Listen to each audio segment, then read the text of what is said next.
Will you join me in prayer? Oh, loving God, we give thanks for this day and all that you've given us. And we thank you for opening our hearts and minds to your word, to your message, to your love, and that the words that come forth from me be yours. I claim your power in our lives. Amen.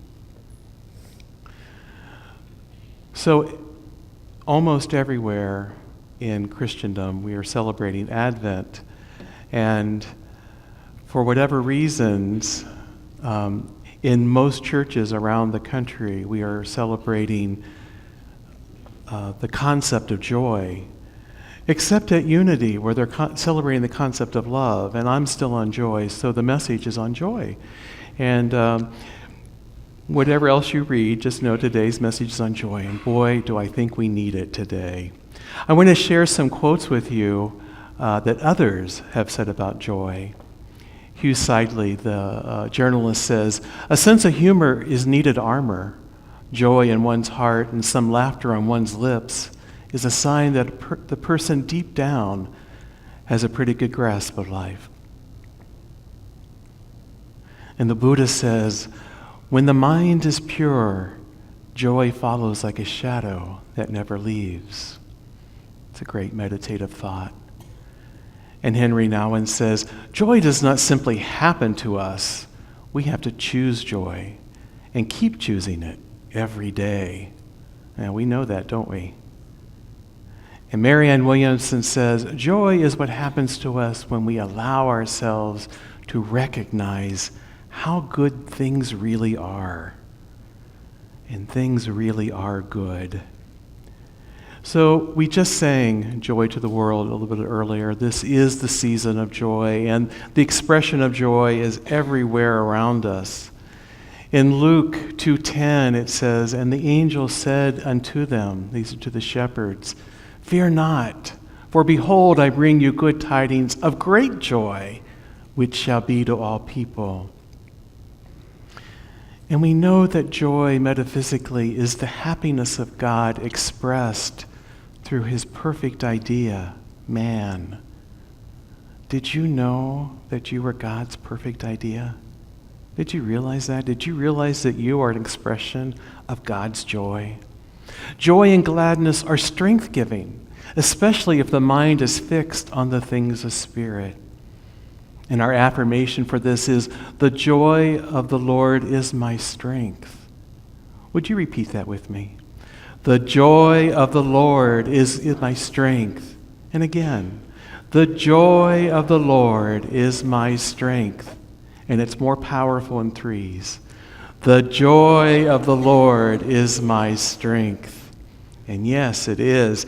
And yet, in the midst of all this joy that we're experiencing, sometimes, somewhere, somehow, there appears to be that person in our lives, or that characteristic even in our own lives,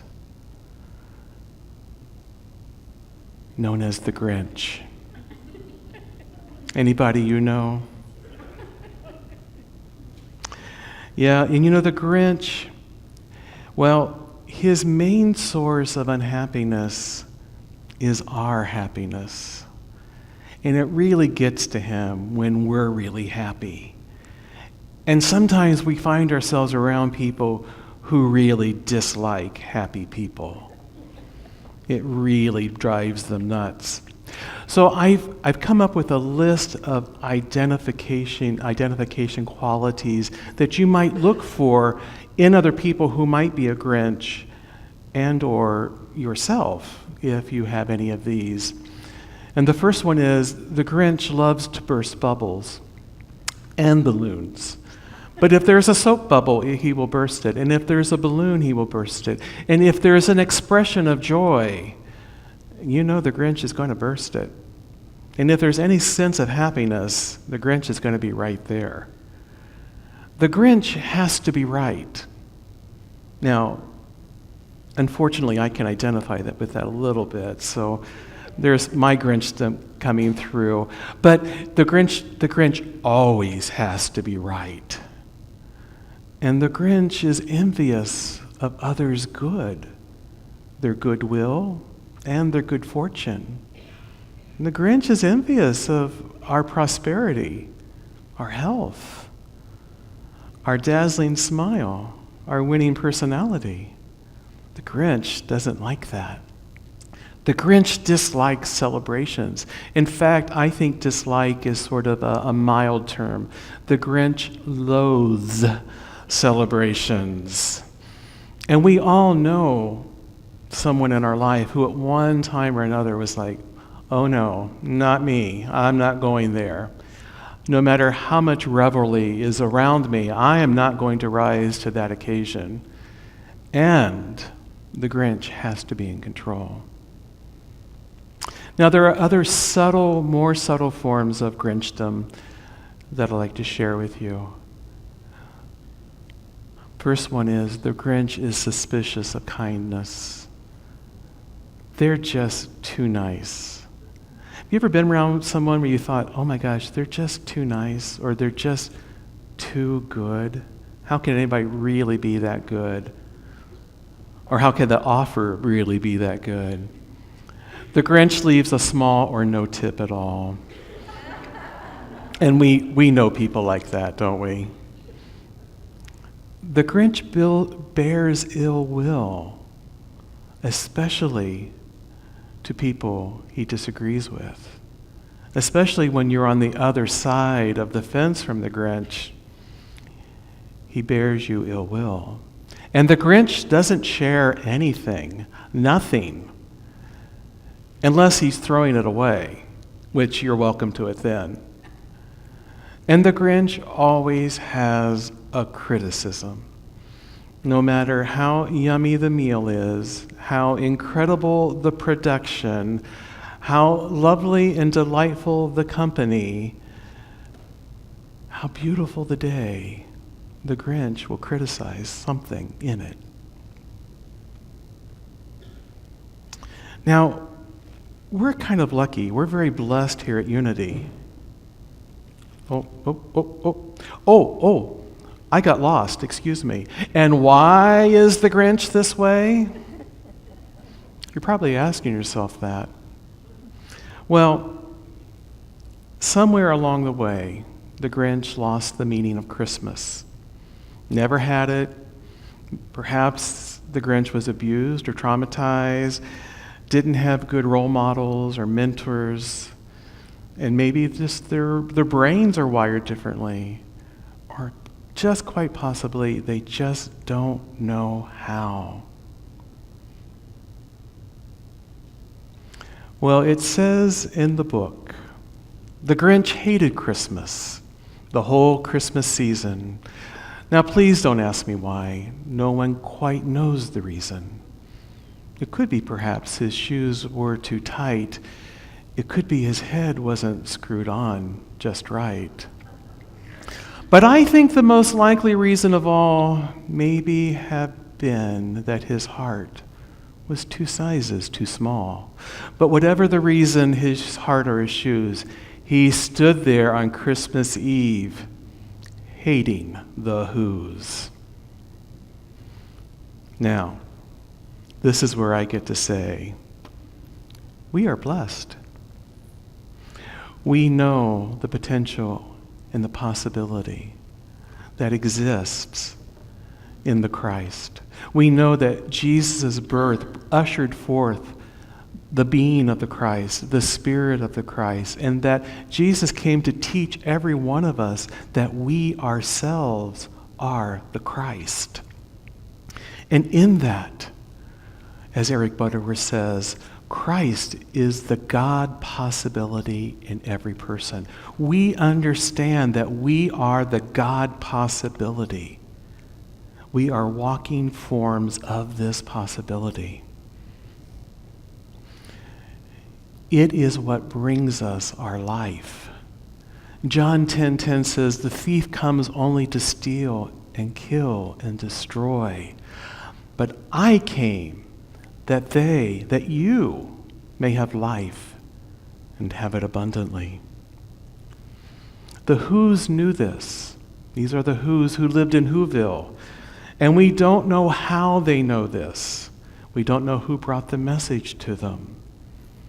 But they lived an abundant life. They created the kingdom of heaven here on earth. Because as you know the story, the Grinch who hated Christmas and apparently hated the Whos even more, slyly and scandalously dressed as Santa and snuck into the village and methodically and meticulously removed every trace of Christmas that would remind anyone of Christmas.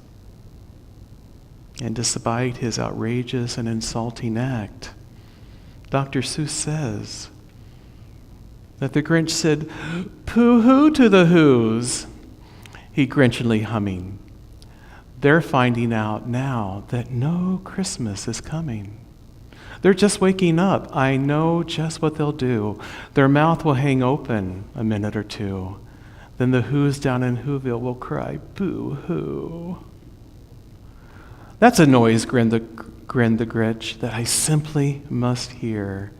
He paused, and the Grinch put a hand to his ear, and he did hear a sound rising over the snow. It started out low, but then it started to grow. But this sound wasn't sad. Why, this sound was quite glad. Every Who down in Whoville, the tall and the small, was singing without any presents at all. He hadn't stopped Christmas from coming. It came. Somehow or another, it came just the same. And the Grinch, with his Grinch feet ice cold in the snow, stood puzzling. How could it be so? It came without ribbons. It came without tags. It came without packages, boxes, or bags.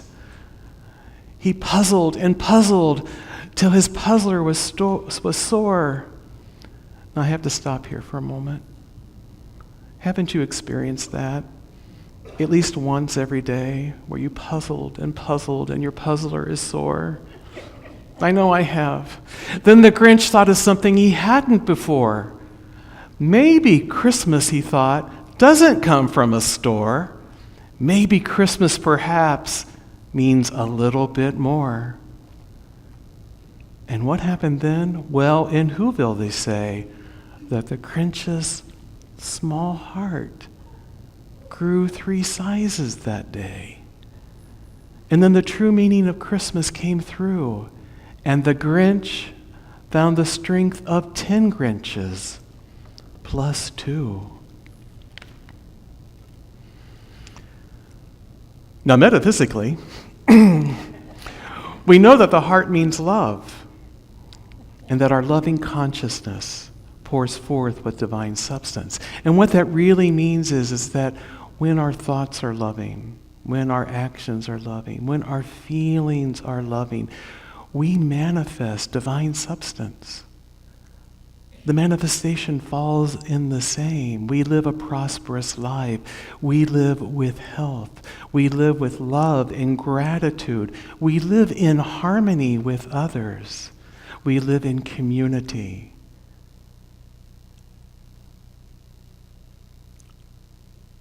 And the Grinch, discovered the Christ within. He discovered that he too was that essence of love. And the Grinch returned all the Christmas things that he stole. And then the Who in Whoville embraced him wholly into their fold. So you see, the Who were very good mentors. And what they taught the Grinch was to care more about people than things. To show compassion and empathy to even unsavory creatures and situations. To respect one another's cultures and traditions. To share your joy, not your hatred. To view humanity through the eyes of a child. And to welcome others regardless of differences, which I will talk more about next week.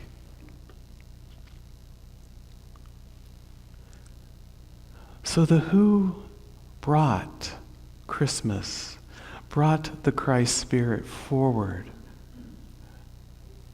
to the Grinch and to us in the story as we retell it.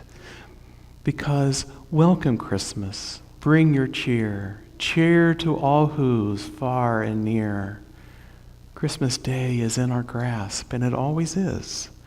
As long as we have hands to grasp, Christmas Day will always be as long as we have we.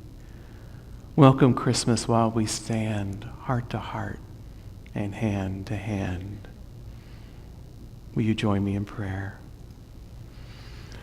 We thank you, loving God, for the joy that we get to experience in this season, and that you always remind us to live in joy. That joy is always within reach, that it is a part of our nature, and that as our hearts grow 3 times in its capacity to love, we know that it can grow 10 times and 100 times and 1,000 times, because all possibility begins with you, dear God. And for that we are so grateful. We claim this in the name and the nature of the living Christ. And together we say, Amen.